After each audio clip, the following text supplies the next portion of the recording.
ದೇವರ ಪರಿಶುದ್ಧ ನಾಮಕ್ಕೆ ಸ್ತೋತ್ರ ಉಂಟಾಗಲಿ. Hallelujah, hallelujah. ಬಂದಂತ ನಿಮ್ಮೆಲ್ಲರಿಗೂ ಯೇಸು ಕ್ರಿಸ್ತನ ನಾಮದಲ್ಲಿ ವಂದಿಸಬೇಕಾಗಿದ್ದೇನೆ. Hallelujah, hallelujah. ಎಲ್ಲರೂ ಹೇಗಿದ್ದೀರಿ? ಚೆನ್ನಾಗಿದ್ದೀರಿ. ಈ ವರ್ಷವೆಲ್ಲ ಜನವರಿಯಿಂದ ಕಾಯ್ದಂತ ದೇವರು ಕೊನೆ ತಿಂಗಳಲ್ಲಿ ಕೂಡ ನಡೆಸ್ತಾ ಇದ್ದಾರೆ. ಹಲ್ಲೆಲೂಯಾ. ತನ್ನ ಕೃಪೆಯ ಮೇಲೆ ಕೃಪೆಯನ್ನು ಕೊಟ್ಟು ಈವರೆಗೂ ನಮ್ಮನ್ನು ನಡೆಸಿದ್ದಾರೆ. Hallelujah, hallelujah. ಈಗ ಒಂದು ಕ್ವಶನ್ ಕೇಳ್ತೇನೆ, ಆನ್ಸರ್ ಮಾಡಿ. ನಿಮ್ಮ ಆತ್ಮಿಕ ಜೀವಿತ ಹೇಗಿದೆ? ಸೈಲೆಂಟ್. ಆತ್ಮಿಕ ಜೀವಿತ, how is your spiritual life? ಆತ್ಮಿಕ ಜೀವಿತ ಎಷ್ಟರ ಮಟ್ಟಿಗೆ ಆರೋಗ್ಯವಾಗಿಟ್ಕೊಂಡಿದ್ದೀರಿ? ಎಷ್ಟರ ಮಟ್ಟಿಗೆ ಆರೋಗ್ಯವಾಗಿದೆ ಆತ್ಮಿಕ ಜೀವಿತ? ಶಾರೀರಿಕ ಜೀವಿತ ದೇವರು ನಮಗೆ ಕೃಪೆಯನ್ನು ಕೊಟ್ಟು ಒಳ್ಳೆ ಆರೋಗ್ಯವನ್ನು ಕೊಟ್ಟಿದ್ದಾರೆ. ಆತ್ಮಿಕ ಜೀವಿತ ಸರಿಯಾಗಿ ಪ್ರಾರ್ಥನೆ ಮಾಡ್ತಿದ್ದೀರಾ? ಸರಿಯಾಗಿ ಅದಕ್ಕೆ ಬೇಕಾಗಿರುವಂತಹ ಆತ್ಮಿಕ ಆಹಾರವನ್ನು ಕೊಡ್ತಾ ಇದ್ದೀರಾ? ಹೇಗಿದೆ? ಸೊ ಒಂದ್ಸಲ ಪರೀಕ್ಷೆ ಮಾಡ್ಕೊಳ್ಬೇಕು. ಶಾರೀರಿಕವಾಗಿ ಆರೋಗ್ಯ ಕೊಟ್ಟಿರುವಂತಹ ದೇವರು ನಾವು ಆತ್ಮಿಕ ರೀತಿಯಲ್ಲಿ ಆರೋಗ್ಯವಾಗಿದ್ದು ಆತನನ್ನು ಘನಪಡಿಸುವಂತವರಾಗಿರ್ಬೇಕು. Hallelujah, hallelujah. ಇವತ್ತಿನ ದಿನ ನಾವು ಏನ್ ಕ್ವಶನ್ ಕೇಳಿದ್ವಿ, ಸೊ ಇನ್ನು ನೆಕ್ಸ್ಟ್ ಟೈಮ್ ಕೇಳಿದಾಗ ಎಲ್ಲರ ಬಾಯಲ್ಲಿ ಆನ್ಸರ್ ಇರಬೇಕು. ಎಲ್ಲರ ಬಾಯಲ್ಲಿ ಆನ್ಸರ್ ಬರಬೇಕು. ಸೈಲೆಂಟ್ ಆಗಿ ಇರೋ ಹಾಗಿಲ್ಲ. ಓಕೆ, ನಮ್ಮ ಆತ್ಮಿಕ ಜೀವಿತ ಆರೋಗ್ಯವನ್ನು ಕೂಡ ನಾವು ಕಾಪಾಡ್ಕೊಳ್ಬೇಕು. ಹೇಗೆ ನಾವು ಶರೀರದಲ್ಲಿ ಆರೋಗ್ಯವನ್ನ ಚೆನ್ನಾಗಿ ಕಾಪಾಡ್ಕೊಳ್ತೇವೆ, ಅದೇ ರೀತಿಯಾಗಿ ಆತ್ಮಿಕವಾಗಿ ಆರೋಗ್ಯವಾಗಿ ಇರೋದಕ್ಕೆ ನಮ್ಗೆ ಪಾಸ್ಟರ್ಗಳು ಡಾಕ್ಟರ್ ಹಾಗೆ. ನಾವೇನು ಆತ್ಮಿಕ ರೀತಿಯಲ್ಲಿ ಶಾರೀರಿಕವಾಗಿ ಡಾಕ್ಟರ್ಸ್ ಗಳನ್ನ ನೋಡ್ತೀವಿ, ಟ್ರೀಟ್ಮೆಂಟ್ ಕೊಡ್ತಾರೆ. ಆತ್ಮಿಕವಾಗಿ ಆರೋಗ್ಯವನ್ನು ನೀಡುವಂತವ್ರು, ವಾಕ್ಯವನ್ನ ಪ್ರತಿನಿತ್ಯ ನಮಗೆ ಬೋಧಿಸುವಂತವ್ರು ಸೇವಕರಾಗಿರ್ತಾರೆ. ಅದಕ್ಕೆ ಪ್ರತಿದಿನ ನಾವು ಕೂಡ ನಮ್ಗೆ ಬೈಬಲ್ ಇದೆ ನಮ್ಮ ಹತ್ರ. ಸೊ ಅದಕ್ಕೆ ನಾವು ಆತ್ಮಿಕ ಆಹಾರವನ್ನ ನಮ್ಮ ಜೀವನದಲ್ಲಿ ಹಾಕೊಳ್ತಾ, ಪ್ರಾರ್ಥನೆಯನ್ನ ಮಾಡ್ಕೊಳ್ತಾ ಆತ್ಮಿಕವಾಗಿ ಆರೋಗ್ಯವಾಗಿರ್ಬೇಕು. Hallelujah, hallelujah. ಸಂತೋಷವಾಗಿರೋರು ಎರಡು ಕೈಗಳನ್ನೆತ್ತಿ ಹಲ್ಲೆಲೂಯಾ. ಈ ವರ್ಷದ ಕೊನೆಯ ತಿಂಗಳ ಕೊನೆಯ ಕರ್ತನ ಭೋಜನ ಕೂಡ ಹೌದು. ಸೊ ಚಿಕ್ಕದಾಗಿ ನಾನು ಸ್ವಲ್ಪ ಮಟ್ಟಿಗೆ ನಾನು ವಾಕ್ಯನ ಹೇಳ್ತಾನೆ, ಯಾಕಂದ್ರೆ ಮುಂದೆ ಕಾರ್ಯಗಳು ಜಾಸ್ತಿ ಇರೋದ್ರಿಂದ, ಸೆಕೆಂಡ್ ಮೆಸೇಜ್ ಇರೋದ್ರಿಂದ ಚಿಕ್ಕದಾಗಿ ನಾನು ಸ್ವಲ್ಪ ಹೊತ್ತು ನಾನು ವಾಕ್ಯವನ್ನ ಹೇಳ್ತೇನೆ. ಇವತ್ತು ಮೇನ್ ಆಗಿ ನಾವು ವಾಕ್ಯದ ಬಗ್ಗೆ ತಿಳ್ಕೊಳ್ಳೋಣ. ವಾಕ್ಯ ಅಂದ್ರೆ ಏನು? ನಾನು ಲಾಸ್ಟ್ ಅಲ್ಲಿ ಎಲ್ಲ ಹೇಳ್ತಾ ಇದ್ದೆ, ವಾಕ್ಯದ ಪ್ರಾಮುಖ್ಯತೆ ನಮ್ಮ ಜೀವನದಲ್ಲಿ ಎಂತದ್ದಾಗಿದೆ ಅಂತೇಳಿ. ಮತ್ತಾಯ ಬರೆದಂತಹ ಸುವಾರ್ತೆ 12ನೇ ಅಧ್ಯಾಯ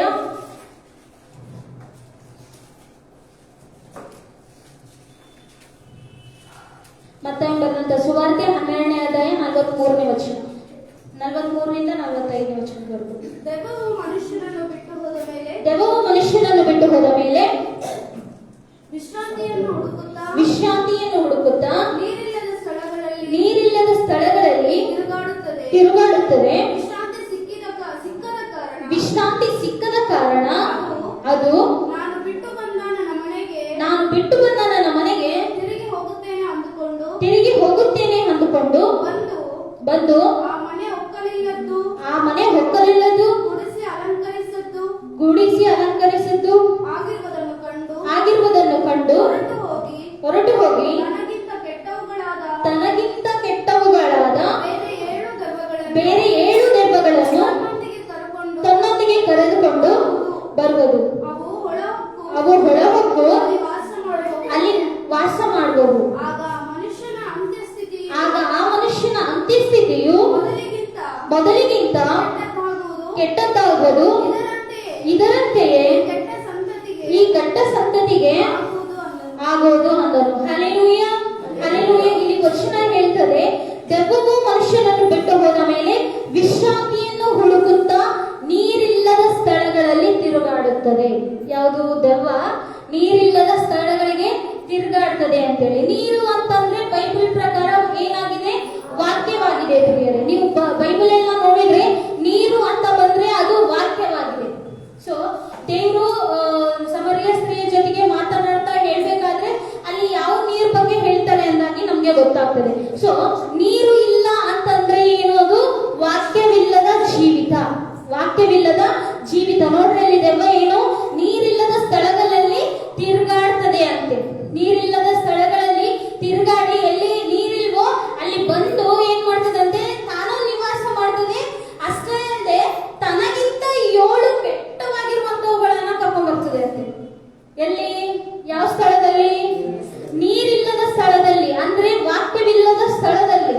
ಅದಕ್ಕೆ ಯಾವಾಗ್ಲೂ ನಮ್ಮ ಹೃದಯದಲ್ಲಿ ಏನಿರ್ಬೇಕು? ವಾಕ್ಯ ಇರಬೇಕು ಪ್ರಿಯರೇ. ವಾಕ್ಯ ನಮ್ಮಲ್ಲಿ ವಾಕ್ಯ ಇದ್ದಾಗ ಸೈತಾನನಿಗೆ ಅವಕಾಶ ಬರುವುದಿಲ್ಲ.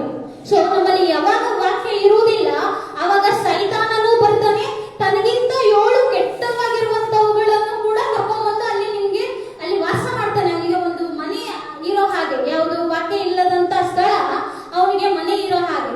ಸೊ ಅದಕ್ಕೆ ಅವನ ಯಾರಲ್ಲಿ ವಾಕ್ಯ ಇಲ್ಲೋ ಅವರಲ್ಲಿ ಸೈತಾನ್ ಬಂದು ಅವನ ಅಂತ್ಯಸ್ಥಿತಿ ಹೆಂಗಿರ್ತದಂತೆ?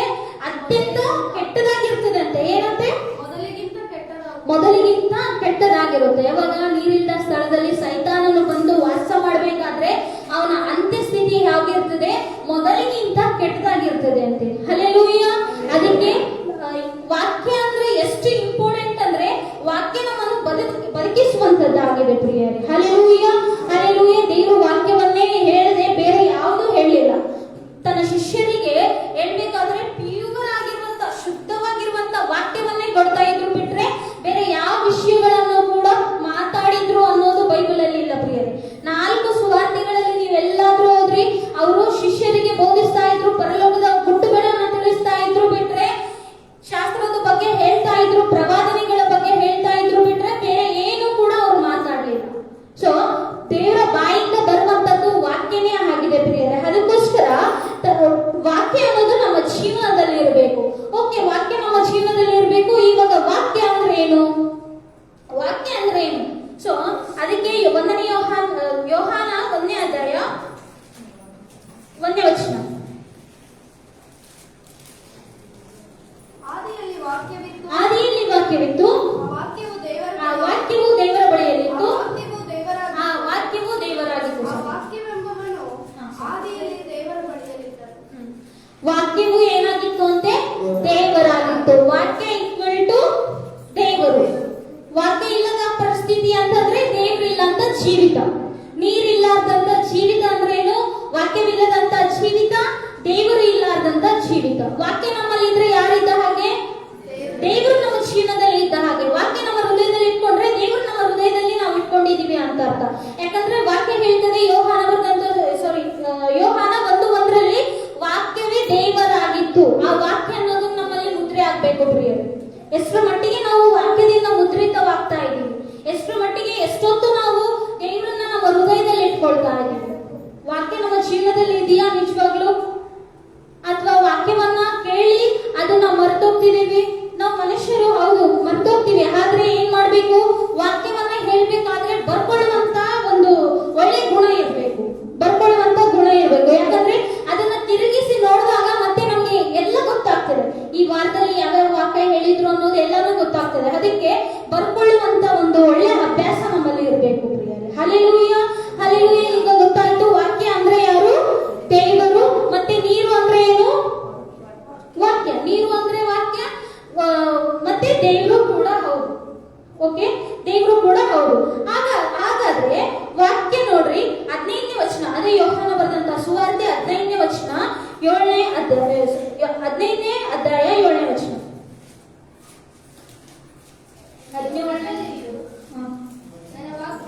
ನನ್ನ ವಾಕ್ಯವು ನಿಮ್ಮಲ್ಲಿಯೂ ನೆಲೆಗೊಂಡಿದ್ದರೆ ಏನು ಬೇಕಾದರೂ ಬೇಡಿಕೊಳ್ಳಿರಿ, ಅದು ನಿಮಗೆ ದೊರೆಯುವುದು. ಸಹ ನೋಡ್ರಿ, ನನ್ನ ವಾಕ್ಯವು ನಿಮ್ಮಲ್ಲಿ ನೆಲೆಗೊಂಡಿದ್ದರೆ, ನನ್ನ ವಾಕ್ಯವು ದೇವರ ವಾಕ್ಯ ನಮ್ಮಲ್ಲಿ ನೆಲೆಗೊಂಡಿದ್ರೆ ಏನ್ ಕೇಳಿದ್ರು ಏನ್ ಕೊಡ್ತಾರಂತೆ ದೇವರು? ಎಲ್ಲಾನು ನಮ್ಗೆ ಪ್ರಾರ್ಥನೆಗಳಿಗೆ ಸದುತ್ತರವನ್ನ ಕೊಡ್ತಾರೆ ಪ್ರಿಯರು. ಹಲ್ಲೆಲೂಯ. ಏನು? ಫಸ್ಟ್ ನಮ್ಮಲ್ಲಿ ಏನಿರ್ಬೇಕು? ವಾಕ್ಯ ಇರ್ಬೇಕು. ವಾಕ್ಯ ನಮ್ಮ ಜೀವನದಲ್ಲಿ ಇದ್ದಾಗ ನಾವು ಬೇಡಿರುವಂತ, ನಾವು ಮಾಡಿರುವಂತ ಪ್ರತಿಯೊಂದು ಪ್ರಾರ್ಥನೆಗಳಿಗೆ ಸದುತ್ತರವನ್ನದು ದೇವರು ಕೊಡ್ತಾರೆ. ನಾವು ಕೇಳಿರುವಂತ ಪ್ರತಿಯೊಂದು ವಿಷಯ ಬೇಡ ಅಂತ ಹೇಳೋದಿಲ್ಲ ದೇವರು, ಪ್ರತಿಯೊಂದನ್ನು ಅನುಭವಿಸ್ತಾರೆ ಪ್ರಿಯರೇ. ಅದಕ್ಕೋಸ್ಕರ ನಮ್ಮಲ್ಲಿ ಏನಿರ್ಬೇಕು ಅಂದ್ರೆ ಮೊದಲಾಗಿ ವಾಕ್ಯ ನಮ್ಮಲ್ಲಿ ಇರ್ಬೇಕು. ವಾಕ್ಯ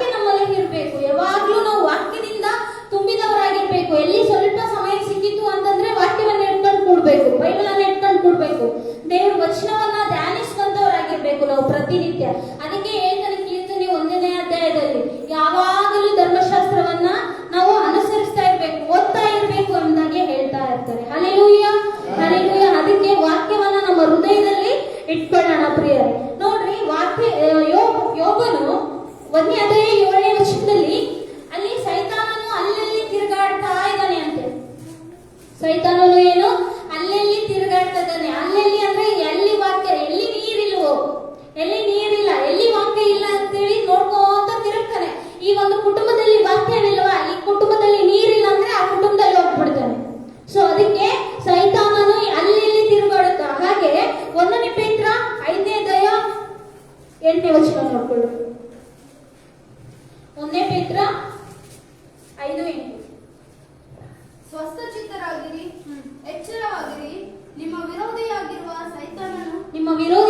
ಸೈತಾನನು ಗರ್ಜಿಸುವ ಸಿಂಹದೋಪಾದಿಯಲ್ಲಿ ಯಾರನ್ನು ನುಂಗಲಿ ಎಂದು ಹುಡುಕುತ್ತಾ ತಿರುಗುತ್ತಾನೆ. ಹಲ್ಲೆಲೂಯ. ಗರ್ಜಿಸುವ ಸಿಂಹದೋಪಾದಿಯಲ್ಲಿ ಯಾರನ್ನು ನುಂಗಲಿ ಎಂಬುದಾಗಿ ಸೈತಾನನು ತಿರುಗ್ತಾ ಇದ್ದಾನೆ.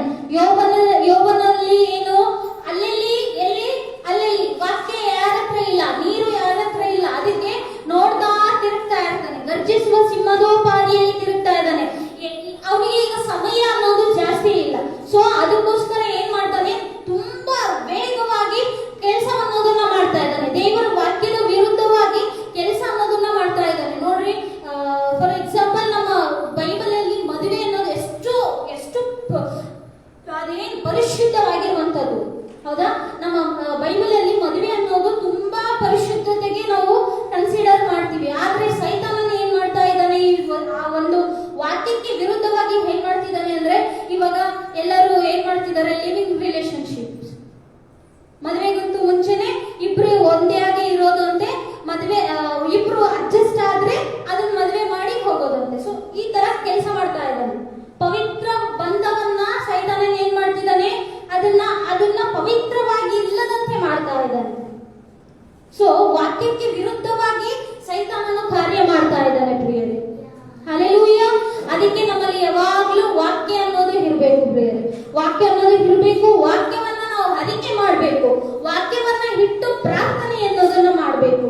Hallelujah, hallelujah. ಅಲ್ಲಿ ನೋಡಿದ್ರೆ ಕೆಲವೊಬ್ರು ವಿಶ್ವಾಸಿಗಳೇ ಅನಿಸ್ತಾರೆ, ದಿನ ಸಭೆಗಳಿಗೆ ಹಂಗೆಲ್ಲ ಬರ್ತಾರೆ. ಆದ್ರೆ ಇಸ್ಕರಿತ ಯೂದನು ನೋಡ್ರಿ, ಯೇಸುವಿನ ಶಿಷ್ಯರಾಗಿದ್ರು, ಹೌದಾ? ಇಸ್ಕರಿತ ಯೂದ ಯೇಸುವಿನ 12 ಜನ ಶಿಷ್ಯರಲ್ಲಿ ಒಬ್ಬರಾಗಿದ್ರು. ಆದ್ರೆ ಹೇಳುವಂತ ಪ್ರತಿ ವಾಕ್ಯವನ್ನ, ಯೇಸು ಕ್ರಿಸ್ತನ ಹೇಳುವಂತ ಪ್ರತಿ ಮಾತನ್ನ ಕೇಳ್ತಾ ಇದ್ದ. ಆದ್ರೆ ಹೃದಯದಲ್ಲಿ ಅವನು ಮುದ್ರೆ ಹಾಕೊಳ್ತಾ ಇರಲಿಲ್ಲ. ಅದಕ್ಕೆ ಸೈತಾನನು ಬರ್ತಾನೆ. ಸೈತಾನನು ಬಂದು ಅವನ ಹೃದಯದಲ್ಲಿ ಹೋಗು ಅಂತ ನೋಡ್ತೀವಿ. ಅವನ ಹೃದಯದಲ್ಲಿ ಕಾರ್ಯ ಮಾಡಿದ್ರು ಸೈತಾನನು ಬಂದು. ಯಾಕೆ? ಅಲ್ಲಿ ವಾಕ್ಯ ಇಲ್ಲ. ಯೇಸುವಿನ ಪಕ್ಕದಲ್ಲೇ ಇದ್ರೂ ಕೂಡ, ಯೇಸುವಿನಿಂದ ಬರುವಂತ ಜೀವವುಳ್ಳ ವಾಕ್ಯವನ್ನ ಕೇಳಿದ್ರು ಕೂಡ, ಅಲ್ಲಿ ಇಸ್ಕರಿತ ಯೂದನು ವಾಕ್ಯ ಅನ್ನೋದನ್ನ ಹೃದಯದಲ್ಲಿ ಹಾಕೊಳ್ಳದೆ ಇರುವಂತ ಪರಿಸ್ಥಿತಿಯಲ್ಲಿ ಸೈತಾನನು ಬಂದು ಅವನ ಹೃದಯದಲ್ಲಿ ಹೋಗ್ತಾನೆ ಎಂಬುದಾಗಿ ನೋಡ್ತಾರೆ ಪ್ರಿಯರೇ. ಹಲ್ಲೆಲೂಯ. ಅದಕ್ಕೆ ದೇವರು ಏನ್ ನೋಡ್ತಾನೆ? ನಮ್ಮ ಹೃದಯಗಳನ್ನ ನೋಡ್ತಾನೆ, ಅಂತರಾತ್ಮಗಳನ್ನ ದೇವರು ನೋಡ್ತಾನೆ ಪ್ರಿಯರೇ. ಹಲ್ಲೆಲೂಯ. ಅದಕ್ಕೆ ಯಾವಾಗ್ಲೂ ನಮ್ಮ ಜೀವನದಲ್ಲಿ, ನಮ್ಮ ಹೃದಯದಲ್ಲಿ ಏನಿರ್ಬೇಕು? ವಾಕ್ಯ ಇರ್ಬೇಕು ಪ್ರಿಯರೇ. ವಾಕ್ಯದಿಂದ ಮುದ್ರಿತರಾಗಿರ್ಬೇಕು ನಾವು. ವಾಕ್ಯ ಅನ್ನೋದು ಅಷ್ಟೇ ಇಂಪಾರ್ಟೆಂಟ್. ವಾಕ್ಯದ ಇಲ್ಲದೆ ಹೋದ್ರೆ ಸೈತಾನನು ಬರ್ತಾನೆ. ಅವನ ಸ್ಥಿತಿ ಹೆಂಗಾಗ್ತದೆ ಅಂತೆ, ಮೊದಲನೇ ಸ್ಥಿತಿಗಿಂತ ಕಡೆ ಸ್ಥಿತಿ ತುಂಬಾ ಘೋರವಾಗಿರ್ತದೆ ಎಂಬುದಾಗಿ ವಾಕ್ಯನೇ ಹೇಳ್ತಾ ಇದೆ.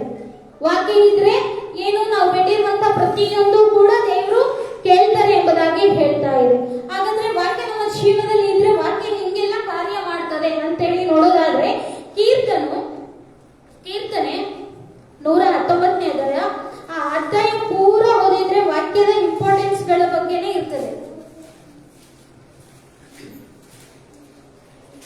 ವಾಕ್ಯ 9ನೇ ಅಧ್ಯಾಯ 9ನೇ ವಚನ.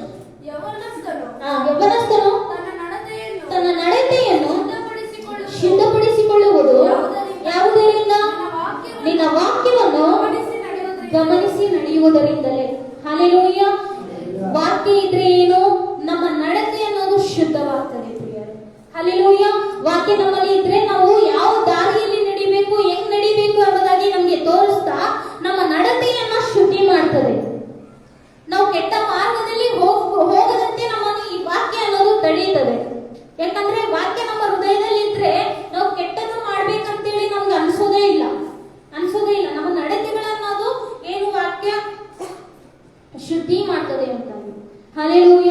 ಅದಕ್ಕೆ ಇವತ್ತು ಈ ಲೋಕದಲ್ಲಿ ಲೋಕದಲ್ಲಿ ಜೀವನ ಮಾಡುವಂತ ನಾವು ವಾಕ್ಯವನ್ನ ಇಟ್ಟುಕೊಂಡು ಅದರ ಬೆಳಕಿನಂತೆ ನಾವು ನಡಿಬೇಕು. ಅದು ಏನು ತೋರಿಸ್ತದೋ, ಹೇಗೆ ಮಾರ್ಗದರ್ಶನ ನೀಡ್ತದೋ ಅದರ ಪ್ರಕಾರ ನಾವು ನಡಿಬೇಕು ಪ್ರಿಯರೇ. ಹಲ್ಲೆಲೂಯ. ಯಾವ ನಿಮ್ಮ ಮಕ್ಕಳಿಗೆ ಏನ್ ಕೊಡ್ತಿರೋ ಏನಿಲ್ಲ, ಬಟ್ ವಾಕ್ಯ ಮಾತ್ರ ಕೊಡ್ರಿ, ಬೈಬಲ್ ಮಾತ್ರ ಕೊಡ್ರಿ. ಇದ್ರ ಪ್ರಕಾರ ತಮ್ಮ ಜೀವಿತವನ್ನು ಸರಿಯಾಗಿ ನಡೆಯುವಂತೆ ಮಾಡ್ತದೆ ಪ್ರಿಯರೇ. ಹಲ್ಲೆಲೂಯ. ಅದಕ್ಕೆ ವಾಕ್ಯ ಅನ್ನೋದು ನಮ್ಮ ಜೀವನವನ್ನ ಕಟ್ತದೆ. ಅದು ಜೀವನವನ್ನ, ನಮ್ಮ ನಡತೆಯನ್ನ ಶುದ್ಧಿಪಡಿಸ್ತದೆ. ಕುಟುಂಬವನ್ನ ನಡೆಸುವಂತ ನೀವಾಗಿರ್ಬೋದು, ಯೌವನ ಕಾಲದಲ್ಲಿ ಇರುವಂತ ನಾವುಗಳಾಗಿರ್ಬೋದು, ಎಂತ ಏಜಲ್ಲಿ ಇದ್ರೂ ಕೂಡ ವಾಕ್ಯ ಅನ್ನೋದು ನಮ್ಮನ್ನ ತಿದ್ದುತ್ತದೆ, ಖಂಡಿಸ್ತದೆ, ನಡೆಸ್ತದೆ, ಸರಿಪಡಿಸ್ತದೆ. ಯಾವ ದಾರಿಯಲ್ಲಿ ನಡಿಬೇಕು ಎಂಬುದಾಗಿ ಕೂಡ ವಾಕ್ಯ ನಮ್ಗೆ ಹೇಳ್ತದೆ ಪ್ರಿಯರೇ. ಹಲ್ಲೆಲೂಯ. ಎರಡನೇದಾಗಿ ನೋಡ್ಕೊಳ್ರಿ, ಅದೇ ಅಧ್ಯಾಯದಲ್ಲಿ 105ನೇ ವಚನ. ನಿನ್ನ ವಾಕ್ಯವು ನನ್ನ ಕಾಲಿಗೆ ದೀಪವು, ನನ್ನ ದಾರಿಗೆ ಬೆಳಕು ಆಗಿದೆ. ನೋಡಿ, ವಾಕ್ಯವು ಕಾಲಿಗೆ ದೀಪವೂ ಆಗಿದೆ, ದಾರಿಗೆ ಬೆಳಕು ಆಗಿದೆ. ನಮ್ಮನ್ನು ನಡೆಸುವಂತ ಬೆಳಕು, ದೀಪ ಯಾವುದಾಗಿದೆ? ವಾಕ್ಯ ಆಗಿದೆ ಪ್ರಿಯರೇ. ಅದಕ್ಕೆ ನಮ್ಮ ಜೀವನದಲ್ಲಿ ವಾಕ್ಯದಿಂದ ನಾವು ತುಂಬಲ್ಪಡಬೇಕು. ವಾಕ್ಯ ನಮ್ಮ ಜೀವನದಲ್ಲಿ ಇರಬೇಕು ಎಂಬುದಾಗಿ ಇಂಪಾರ್ಟೆನ್ಸ್ ಬಗ್ಗೆ ನಾನು ಮಾತಾಡ್ತಾ ಇದ್ದೇನೆ. ಮೊದಲನೇದಾಗಿ ನಮ್ಮ ನಡತೆಯನ್ನ ಶುದ್ಧಿಪಡಿಸ್ತದೆ, ಎರಡನೇದಾಗಿ ನಮ್ಮ ಕಾಲಿಗೆ ದೀಪವಾಗಿರ್ತದೆ ಮತ್ತು ಬೆಳಕು ಆಗಿರ್ತದೆ ಎಂಬುದಾಗಿ. ಮೂರನೇದಾಗಿ ಅದೇ ಅಧ್ಯಾಯ 130.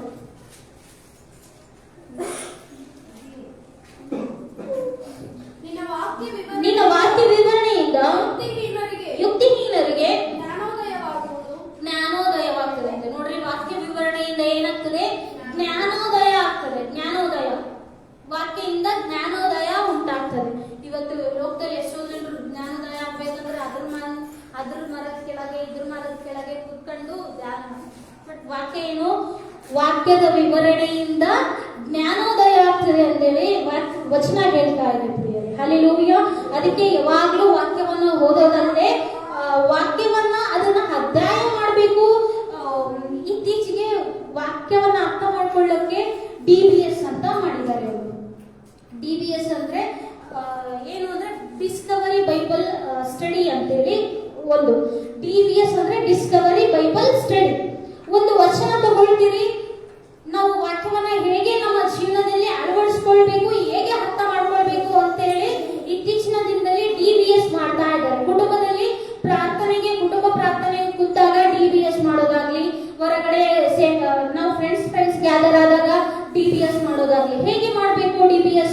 ನೋಡ್ರಿ, ಒಂದು ವಚನ ತಗೊಳ್ಬೇಕು, ಯಾವುದೇ ಆಗ್ಲಿ, ಬೈಬಲ್ ಅಲ್ಲಿ ವಚನವನ್ನ ಒಂದು ಪ್ಯಾರಾಗ್ರಾಫ್ ಆಗ್ಲಿ ತಗೊಳ್ರಿ, ಯಾವ್ದಾದ್ರು ಸುವಾರ್ತೆಗಳಲ್ಲಿ ಯಾವುದೇ ಆಗ್ಲಿ, ತಗೊಂಡ ನಂತರ ಅದನ್ನ ಓದ್ರಿ. ಒಬ್ಬರು ಹೋದ ನಂತರ ಅದನ್ನ ಕಥೆ ರೂಪದಲ್ಲಿ ಹೇಳಿ. ಅದನ್ನ ಏನು ಒಬ್ರು ಓದ್ತಾರೆ ಅಂದ್ರೆ ಅದನ್ನ ಇನ್ನೊಬ್ರು ಕಥೆ ರೂಪದಲ್ಲಿ ಹೇಳಿ. ಕಥೆ ರೂಪದಲ್ಲಿ ಹೇಳಿದ ನಂತರ ಅದರಲ್ಲಿ ಏನ್ ನೋಡ್ಬೇಕು? ಇಲ್ಲಿ ದೇವರ ಚಿತ್ತ ಏನಿದೆ, ಗಾಡ್ಸ್ ವಿಲ್ ಅನ್ನೋದು ನೋಡ್ಬೇಕು ಅಲ್ಲಿ. ಹಾಗೆ ಮನುಷ್ಯನ ಚಿತ್ತ ಕೂಡ ಏನಿದೆ, ಮನುಷ್ಯನು ಹೇಗೆ ಮಾಡ್ತಾ ಇದ್ದಾನೆ ಅಲ್ಲಿ. ಆ ಒಂದು ವಚನದಲ್ಲಿ, ನೀವು ತಗೊಂಡ್ಕೊಂಡಿರುವಂತಹ ವಚನದಲ್ಲಿ ಹೇಗೆ ಮನುಷ್ಯನು ಇದ್ದಾನೆ, ಅವನ ಯೋಚನೆಗಳೇನು, ಅವನ ಕೆಲಸಗಳೇನು ಎಂಬುದಾಗಿ ನಾವು ನೋಡ್ಬೇಕು. ದೇವರ ಚಿತ್ತವನ್ನ ನೋಡ್ಬೇಕು, ಮನುಷ್ಯನ ಚಿತ್ತ ಅನ್ನೋದನ್ನ ನೋಡ್ಬೇಕು. ಆಮೇಲೆ ಅದನ್ನ ನಾವು ಡಿಸೈಡ್ ಮಾಡ್ಬೇಕು, ಈ ವಚನದಿಂದ ನಾನು ಏನ್ ಮಾಡ್ತಾ ಇದ್ದೀನಿ, ನಾನು ಏನ್ ಮಾಡ್ಬೇಕು. ಸೊ ಈ ತರ ಮಾಡೋದ್ರಿಂದ ವಾಕ್ಯ ಅತಿ ಬೇಗನೆ ನಮ್ಗೆ ಅರ್ಥ ಆಗ್ತದೆ. ಅರ್ಥ ಆಗಿ ಕೂಡ ನಾವು ಡಿಸ್ಕಸ್ ಮಾಡ್ಬೇಕಾದ್ರೆ ಎಲ್ರಿಗೂ ಎಲ್ಲರ ವಿಚಾರಗಳು ಅದು ಹೊರಗಡೆ ಬರ್ತದೆ. ಸೊ ನಾವು ಒಬ್ರು ಯೋಚನೆ ಮಾಡೋ ಹಾಗೆ ಇನ್ನೊಬ್ರು ಯೋಚನೆ ಮಾಡೋದಿಲ್ಲ. ಅದೇ ವಚನದಲ್ಲಿ ಈ ತರ ಇದೆ ಎಂಬುದಾಗಿ ಒಂದ್ 4 ಜನ ಕೂತು ಹೇಳ್ಬೇಕಾದ್ರೆ ಇನ್ನೂ ವಚನ ಆಳವಾಗಿ ನಮ್ಗೆ ಅರ್ಥ ಆಗ್ತದೆ ಪ್ರಿಯರೇ. ಹಲ್ಲೆಲೂಯ. ಅದಕ್ಕೆ ವಾಕ್ಯ ವಿವರಣೆಯಿಂದ ನಮ್ಗೆ ಏನಾಗ್ತದೆ? ಜ್ಞಾನೋದಯ ಆಗ್ತದೆ ಎಂಬುದಾಗಿ ವಚನ ಹೇಳ್ತಾ ಇದೆ ಪ್ರಿಯರೇ. ಹಲ್ಲೆಲೂಯ. ಹಲ್ಲೆಲೂಯ. ನೋಡ್ರಿ, ಈ ಲೋಕದಲ್ಲಿ ಪಾಪ ತುಂಬಿರುವಂತ ಈ ಲೋಕದಲ್ಲಿ ನಮ್ಗೆ ಏನ್ ಮಾಡ್ತದೆ? ವಾಕ್ಯ ನಮ್ಮನ್ನು ನಡೆಸ್ತದೆ, ನಮ್ಮನ್ನು ಸರಿದಾರದಲ್ಲಿ ನಡೆಸಿ ನಮ್ಗೆ ಜ್ಞಾನೋದಯ ಅನ್ನೋದು ವಾಕ್ಯ ಕೊಡ್ತದೆ ಪ್ರಿಯರೇ. ಅದಕ್ಕೆ ಯಾವಾಗ್ಲೂ ನಾವು ನಮ್ಮ ಹೃದಯದಲ್ಲಿ ಏನಾಗಿರ್ಬೇಕು? ವಾಕ್ಯ ಅನ್ನೋದು ನಮ್ಮ ಹೃದಯದಲ್ಲಿ ಇರಬೇಕು. ಪ್ರತಿನಿತ್ಯ ನಾವು ವಾಕ್ಯವನ್ನ ಧ್ಯಾನಿಸ್ತಾ ಇರ್ಬೇಕು. ವಾಕ್ಯವಿಲ್ಲದೆ ಹೋದ್ರೆ ಏನ್ ಮಾಡ್ತಾನೆ? ಸೈತಾನನು ಬರ್ತಾನೆ. ಸೈತಾನನು ಬರ್ತಿದ್ದಷ್ಟೇ ಅಲ್ಲದೆ ತನಗಿಂತ 7 ಕೆಟ್ಟವುಗಳನ್ನ ಕರ್ಕೊಂಡ್ಬಂದು ವಾಸಿಸಿ ಅವನ ಅಂತ್ಯಸ್ಥಿತಿ ಹೇಗಿರುತ್ತೆ? ಮೊದಲಿಗಿಂತ ಕಡೆಯದಾಗಿ ಅದಕ್ಕೋಸ್ಕರ ಓದ್ಲಾರ್ದಂಥವ್ರು ಕೂಡ ನೀವು ವಾಕ್ಯಗಳನ್ನ ಕೇಳುವಾಗ ಅದನ್ನ ಶ್ರದ್ಧೆಯಿಂದ ಕೇಳಿ ಏನ್ ಮಾಡ್ಬೇಕು, ನಮ್ಮ ಅದ್ರ ಪ್ರಕಾರ ಅನುಸರಿಸಿ ನಡಿಬೇಕು ಪ್ರಿಯರೇ. ಹಲ್ಲೆಲೂಯ. ನಿಮ್ಗೆ ಸುಮಾರು ವಾಕ್ಯಗಳು ಬರ್ತವೆ, ಟಿವಿಯಲ್ಲಿ ಆಗ್ಲಿ ಯೂಟ್ಯೂಬ್ ಅಲ್ಲಿ ಆಗ್ಲಿ ಸುಮಾರು ವಾಕ್ಯಗಳನ್ನ ಸಿಗ್ತದೆ. ಸೊ ಅದರಿಂದ ನಾವು ವಾಕ್ಯನ ನಮ್ಮ ಹೃದಯದಲ್ಲಿ ಹಾಕೊಳ್ಳಕ್ಕೆ ಟ್ರೈ ಮಾಡೋಣ. ನಮ್ಮ ಹೃದಯದಲ್ಲಿ ಎಷ್ಟು ಆದಷ್ಟು ನಾವು ವಾಕ್ಯದಿಂದ ನಮ್ಮ ಹೃದಯವನ್ನ ತುಂಬಿಸೋಣ ಪ್ರಿಯರೇ. ದೇವರ ಬಗ್ಗೆ ಯೋಚನೆ ಮಾಡೋದಾಗ್ಲಿ, ದೇವರ ವಾಕ್ಯದ ಬಗ್ಗೆ ಯೋಚನೆ ಮಾಡೋದಾಗ್ಲಿ, ಈ ತರನೇ ಯೋಚನೆ ಮಾಡೋಣ.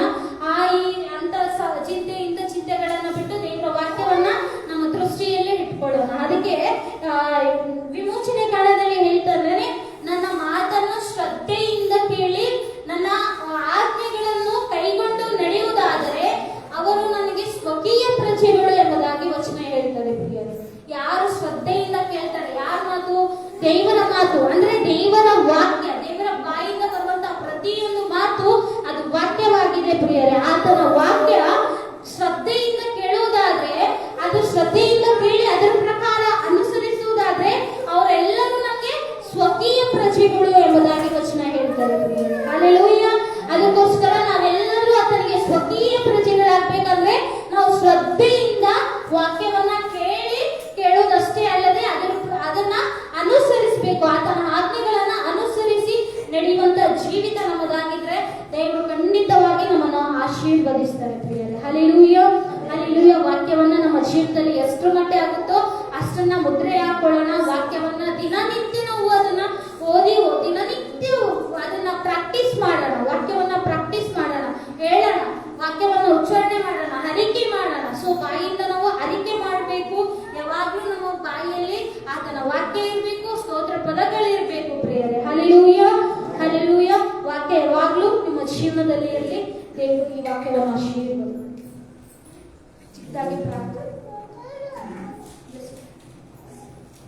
ಚಿಕ್ಕದಾಗಿ ಪ್ರಾರ್ಥನೆ ಮಾಡ್ಕೊಂಡು ಮುಗಿಸ್ಕೊಂಡು ಸ್ತೋತ್ರ ಸ್ತೋತ್ರ ಸ್ತೋತ್ರ. ಪರಲೋಕದಲ್ಲಿ ವಾಸ ಮಾಡುವಂತಹ ಮಹಾಪ್ರೀತಿ ಸ್ವರೂಪನಾದ ತಂದೆಯಾದ ದೇವರೇ, ಅದ್ಭುತ ಸ್ವರೂಪನೇ, ಆಲೋಚನೆ ಕರ್ತನೆ, ನಿತ್ಯನಾದ ತಂದೆಯೇ, ಸಮಾಧಾನ ಪ್ರಭುವೆ, ಅಗಮ್ಯ ಬೆಳಕಿನಲ್ಲಿ ವಾಸ ಮಾಡುವಂತ ದೇವರೇ, ನಿಮ್ಮನ್ನು ಆರಾಧಿಸುವರಾಗಿದ್ದೇವೆ ರಾಜ. ಪರಲೋಕದಲ್ಲಿ 14 ಹಿರಿಯರುಗಳಿಂದ ಕೋಟ್ಯಾಂತರ ದೇವದೂತರುಗಳಿಂದ ಪರಿಶುದ್ಧನು ಪರಿಶುದ್ಧನು ಪರಿಶುದ್ಧನು ಎಂಬುದಾಗಿ ಯುಗ ಯುಗಾಂತರಗಳಿಂದಲೂ ತಲಾಂತರಗಳಿಂದಲೂ ಹೊಗಳಲ್ಪಡುವಂತ ನನ್ನ ತಂದೆಯೇ, ನಿಮ್ಮನ್ನು ಸ್ತುತಿಸುವುದಕ್ಕೆ ಇಸಪ್ಪ ಈ ಭಾನುವಾರ ಸಮಯದಲ್ಲಿ ನಿನ್ನ ಪಾದ ಸನ್ನಿಧಾನದಲ್ಲಿ ನೀವು ಕೊಟ್ಟಂತ ಕೃಪೆಗಾಗಿ ಸ್ತೋತ್ರ ಸಲ್ಲಿಸ್ತಾ ಇದ್ದಾನೆ. ಈ ತಿಂಗಳವೆಲ್ಲ ನಮ್ಮನ್ನು ಅದ್ಭುತ ಏಸಪ್ಪ ತಂದೆಯಾದ ದೇವರೇ ಅದ್ಭುತವಾಗಿ ನಡೆಸಿರಿ. ನಿನ್ನ ನೂತನವಾದ ಕೃಪೆಯನ್ನು ಬಲವನ್ನು ಕೊಟ್ಟು ಏಸಪ್ಪ ಕಾಪಾಡಿ ಎಂಬುದಾಗಿ ಪ್ರಾರ್ಥಿಸ್ತಾ ಇದ್ದಾರೆ ರಾಜ. ಕೇಳಿದ ವಾಕ್ಯದ ಅನುಸಾರವಾಗಿ ನಮ್ಮ ಹೃದಯದಲ್ಲಿ ಯಾವಾಗಲೂ ನಾವು ವಾಕ್ಯವನ್ನ ಮುದ್ರಿಸುವಂತೆ ಸಹಾಯ ಮಾಡಿರಿ ಕರ್ತ. ಅಂದು ಇಸ್ಕರಿತ ಯೂದನ ವಾಕ್ಯ ಕೇಳಿದಾಗ್ಯೂ ಅವನ ಹೃದಯದಲ್ಲಿ ವಾಕ್ಯ ಇಲ್ಲದ ನಿಮಿತ್ತ ಸೈತಾನನು ಅವನ ಹೃದಯದಲ್ಲಿ ಒಕ್ಕನು ರಾಜ. ಅದೇ ತರ ಇಸಪ್ಪ ನಾವು ಆಗದೆ ಇಸಪ್ಪ ನಮ್ಮ ಹೃದಯದಲ್ಲಿ ಯಾವಾಗಲೂ ವಾಕ್ಯ ಅನ್ನೋದು ಮುದ್ರಿತ ಆಗಬೇಕು. ವಾಕ್ಯವನ್ನ ನಾವು ಪ್ರತಿನಿತ್ಯ ನಾವು ಅದನ್ನ ಉಚ್ಚಾರಣೆ ಮಾಡುತ್ತಾ ಹೇಳುತ್ತಾ ಧ್ಯಾನಿಸುತ್ತಾ ಇರುವಂತೆ ಸಹಾಯ ಮಾಡಿ. ವಾಕ್ಯ ನಮ್ಮ ನಡತೆಯನ್ನು ಶುದ್ಧಿಪಡಿಸುತ್ತದೆ, ಅದು ಬೆಳಕಾಗಿದೆ ರಾಜ. ತಂದೆಯಾದ ದೇವರೇ, ವಾಕ್ಯವು ನಮಗೆ ಸಂಪೂರ್ಣ ಸಮಾಧಾನ ಕೊಡುತ್ತದೆ ರಾಜ. ಅದಕ್ಕಾಗಿ ಸ್ತೋತ್ರ ಸಲ್ಲಿಸ್ತಾ ಇದ್ದಾರೆ ರಾಜ. ಎಲ್ಲರ ಜೀವನದಲ್ಲಿ ವಾಕ್ಯದಿಂದ ತುಂಬಿ